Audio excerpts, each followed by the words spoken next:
जिंदगी में कभी कभी एक पल ऐसा आता है जब तुम्हें लगता है कि तुम्हारा दिल रेत में दफन हो गया है।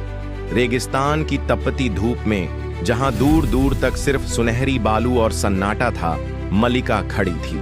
उसकी आंखों में एक अजीब सी चमक थी, जैसे वो किसी रहस्य को गले लगाने को तैयार हो। 20 साल की मलिका, एक साधारण गांव की लड़की जिसने कभी अपने छोटे से गांव की सीमाओं को पार नहीं किया था, आज एक प्राचीन खजाने की तलाश में थी।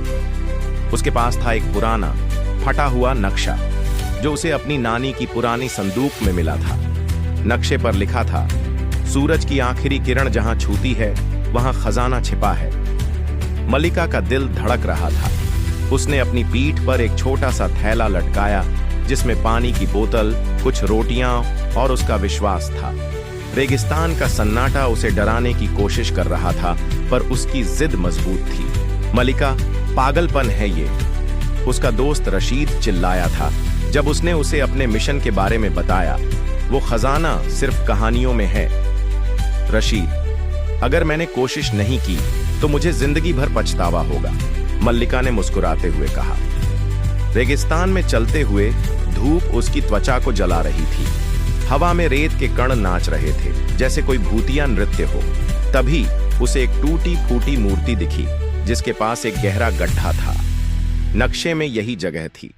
उसने उत्साह में गड्ढे में छलांग लगा दी। अंदर एक ठंडी अंधेरी गुफा थी।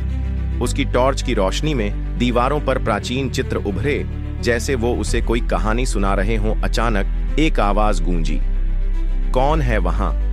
मल्लिका का दिल जोर से धड़का। उसने देखा एक बूढ़ा व्यक्ति जिसके चेहरे पर समय की लकीरें थीं, उसकी ओर बढ़ रहा था। मैं खजाने की तलाश में हूं, मल्लिका ने हकलाते हुए कहा। खजाना? बूढ़े ने हंसते हुए कहा, यहां कोई सोना चांदी नहीं, खजाना तो वो कहानियां हैं जो इन दीवारों पर लिखी हैं। ये हमारे पूर्वजों की बुद्धिमत्ता है।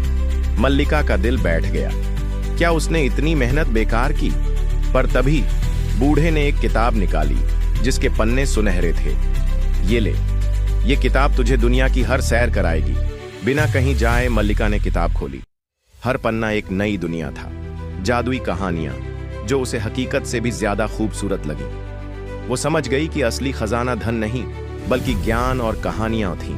वो गांव लौटी, किताब को सीने से लगाए। रशीद ने पूछा, खजाना मिला?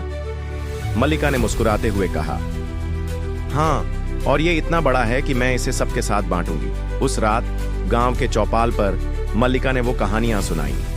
हर कोई मंत्रमुग्ध था। मल्लिका अब सिर्फ एक लड़की नहीं थी, वो एक कहानीकार थी जिसने रेगिस्तान में अपनी जिंदगी का मकसद ढूंढ लिया था।